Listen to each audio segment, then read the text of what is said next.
வணக்கம் மக்களே, இன்றைக்கி நம்ம ஒரு சூப்பரான ஜாப் நோட்டிஃபிகேஷன் பற்றி தான் பார்த்துருக்கோம். எஸ்எஸ்சிலேருந்து ஒரு மல்டி டாஸ்க் அண்ட் ஹவல்தாருக்கு உங்களுக்கு வேகன்சி பற்றி கொடுத்துருக்காங்க.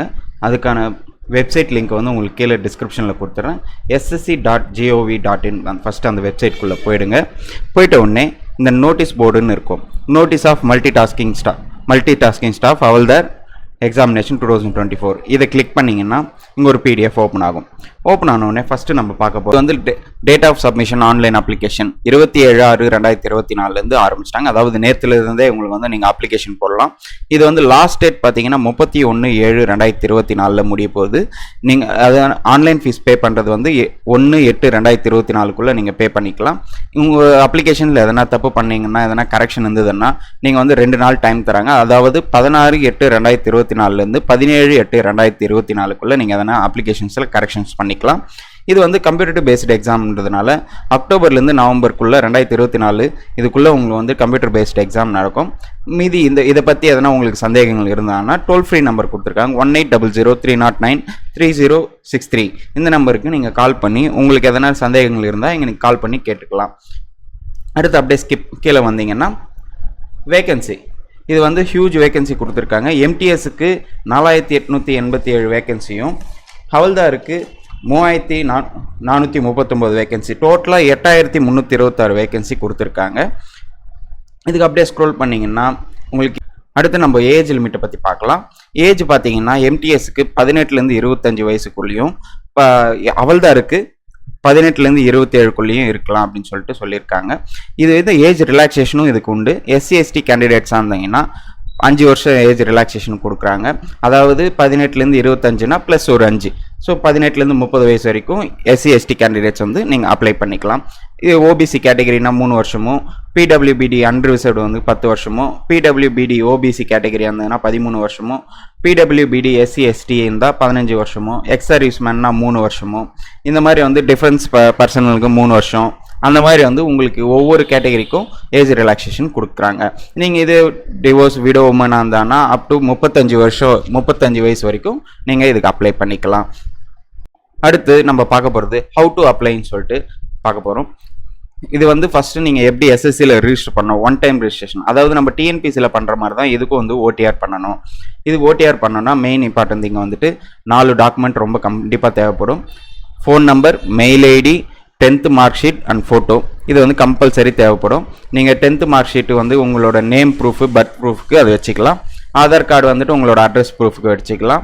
அந்த மாதிரி வந்துட்டு உங்களுக்கு ஓடிபி எல்லாம் ரிசீவ் ஆகும். அதை வந்துட்டு ரிஜிஸ்டர் பண்ணிட்டீங்கன்னா ஒரு ஒன் டைம் ரிஜிஸ்டர், அதாவது ரிஜிஸ்டர் நம்பர் உங்களுக்கு வந்து ஜென்ரேட் ஆகிடும். பாஸ்வேர்ட் க்ரியேட் பண்ணிட்டீங்கன்னா நீங்கள் அதுக்கப்புறம் ஃபியூச்சரில் நீங்கள் எந்த எஸ்எஸ்சி ஜாப் வந்தாலும் அந்த ஒன் டைம் ரிஜிஸ்ட்ரேஷனை வச்சுட்டு நம்ம உள்ளே போய் அப்ளை பண்ணிக்கலாம் ஜாப்ஸ் பற்றி. ஓடிஆர் பண்ணிட்டு அப்புறம் நீங்கள் ஜாப் வந்து அப்ளை பண்ணுறப்போ நீங்கள் உங்களோட டீட்டெயில்ஸ் எல்லாம் இதில் ஃபில் பண்ணிவிட்டு அடுத்து வந்துட்டு உங்களோட ஃபோட்டோ வந்து அப்லோட் பண்ணுற மாதிரி இருக்கும். அந்த ஃபோட்டோ பார்த்தீங்கன்னா உங்களுக்கு வெப்கேம் மூலிமா மட்டும்தான் உங்களால் ஃபோட்டோ எடுக்க முடியும். அப்படி இல்லைன்னா ப்ளே ஸ்டோரில் மை எஸ்எஸ்சி ஆப்பை போய் இன்ஸ்டால் பண்ணிவிட்டு உங்களுக்கு அது கொடுத்த அந்த யூசர் ஐடியும் பாஸ்வேர்டும் நீங்கள் கிளிக் பண்ணிங்கன்னா கேப்சர்ன்ற ஒரு ஆப்ஷன் இருக்கும். அதை கிளிக் பண்ணிங்கன்னா ஒயிட் பேக்ரவுண்டில் இருக்கிற மாதிரி நீங்கள் ஒரு செல்ஃபி பிக் எடுத்து அதில் போட்டுடணும். அப்லோட் ஆகும், இல்லைன்னா அப்லோட் ஆகாது. இது வந்து ரொம்ப இம்பார்ட்டன்ட் திங் வந்துட்டு பார்த்தீங்கன்னா 2 நாளாக இந்த இஷ்யூஸ் இருந்தது. எஸ்எஸ்சியில் கேமரா வந்துட்டு ஓகே ஆகலை அப்படின்ற மாதிரி. பட் இப்போ அது ஓகே பண்ணிட்டாங்க. பட் ஒயிட் பேக்ரவுண்ட் ரொம்ப மஸ்டான விஷயம், நீங்கள் அதை மட்டும். அடுத்து இந்த ஜாபுக்கு அப்ளை பண்ணோன்னா நீங்கள் 100 ரூபாய் வந்து பே பண்ணுற மாதிரி இருக்கும். இதே உமன்ஸ் அண்டு SC/ST கேட்டகரி, அப்புறம் வந்து பிடபிள்யூபிடி, எக்ஸ் சர்வீஸ்மேன் இவங்களாக இருந்தோன்னா எக்ஸாம் ஃபீஸ் பே பண்ண தேவையில்லை. உங்களுக்கு வந்துட்டு இது வந்து ஆன்லைன் ஃபீஸ் வந்து லாஸ்ட் டேட் பார்த்தீங்கன்னா 1/8/2024 நீங்கள் பே பண்ணிடணும். இப்போ ரிஜிஸ்டர் பண்ணிவிட்டு இன்கம்ப்ளீட்டாக விட்டுட்டிங்கன்னா உங்கள் அப்ளிகேஷன் வந்து ரிஜெக்ட் ஆகிடும். ஓகேங்களா? அதே அப்படியே வந்து கீழே ஸ்க்ரோல் பண்ணிங்கன்னா விண்டோஸ் அப்ளிகேஷன் ஃபார்ம் கரெக்ஷன், அதாவது உங்களோட அப்ளிகேஷனில் நீங்கள் எதனா தப்பு பண்ணாலோ இல்லை கரெக்ஷன்ஸ் எதனா இருந்தாலோ 16/8/2024 17/8/2024 நீங்கள் வந்து எதனா கரெக்ஷன்ஸ் பண்ணிக்கலாம். அடுத்து சென்டர் ஆஃப் எக்ஸாமினேஷன், அதாவது உங்கள் நியரஸ்ட்டாக இருக்கிற வந்து எக்ஸாம் சென்டர் எங்கன்னு பார்த்தீங்கன்னா நம்ம அப்படியே ஸ்க்ரீனில் ஸ்க்ரோல் பண்ணிட்டு வந்தீங்கன்னா சதர்ன் ரீஜன் சொல்லிட்டு இருக்குது. இதில் ஆந்திரா, புதுச்சேரி, தமிழ்நாடு, தெலுங்கானா நம்ம 4 ஸ்டேட்டில் இருக்கிறவங்களும் இதில் மிங்கிள் ஆவாங்க. ஸோ டோட்டலாக சதர்ன் ரீஜனுக்கு பார்த்தீங்கன்னா 20 சென்டர்ஸ் இருக்குது. நம்ம நியரஸ்ட்டாக உங்களுக்கு வந்து எக்ஸாம்பிளுக்கு வேலூரோ சென்னையோ இங்கே எதனா இருந்ததுன்னா நீங்கள் அழகாக வந்து போட்டுக்கின்னு இது பண்ணிக்கலாம். ஸ்கீம் ஆஃப் எக்ஸாமினேஷன் நம்மளோட ஸ்கீம், அதாவது எக்ஸாம் வந்து பார்த்தீங்கன்னா நம்ம தமிழ்லேயே நம்ம எக்ஸாமை எழுதலாம். இது ஒரு நல்ல விஷயம். நம்ம எக்ஸாம் வந்து தமிழில் எழுதுறதுன்றது நல்ல விஷயந்தான் இது.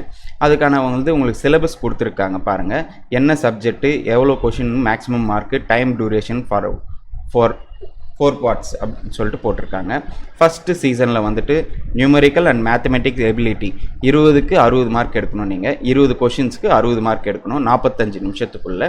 அதே மாதிரி reasoning ability and problem solving இது வந்து 20 கொஷின்ஸுக்கு 60 மார்க் எடுக்கணும். அதே ரெண்டுமே சேர்த்து 45 நிமிஷத்துக்குள்ளே நீங்கள் வந்து ஸ்கோர் பண்ணணும்.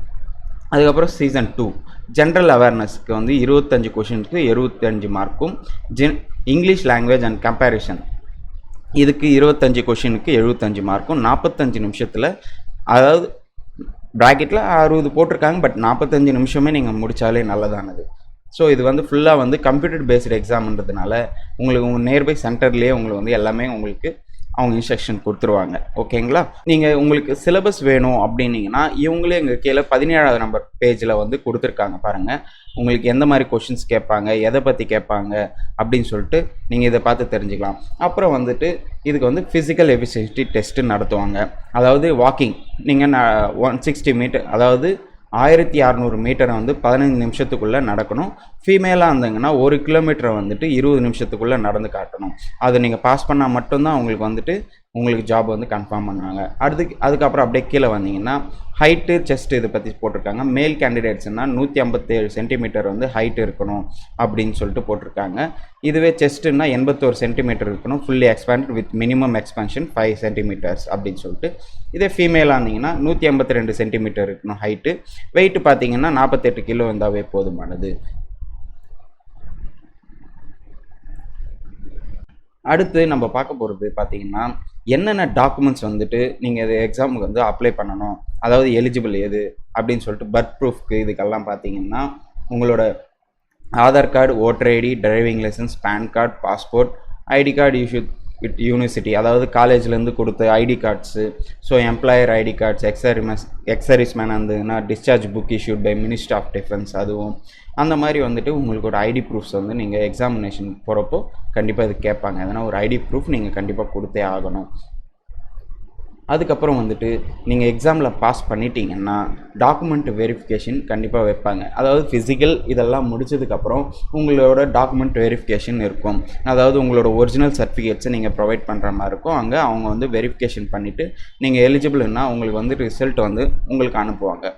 ஓகேன்னா உங்களுக்கு வந்து மெயில் அனுப்புவாங்க. நீங்கள் செலக்ட் ஆகிட்ட உடனே அதுக்கப்புறம் நீங்கள் ஜாயின் பண்ணிக்கலாம்.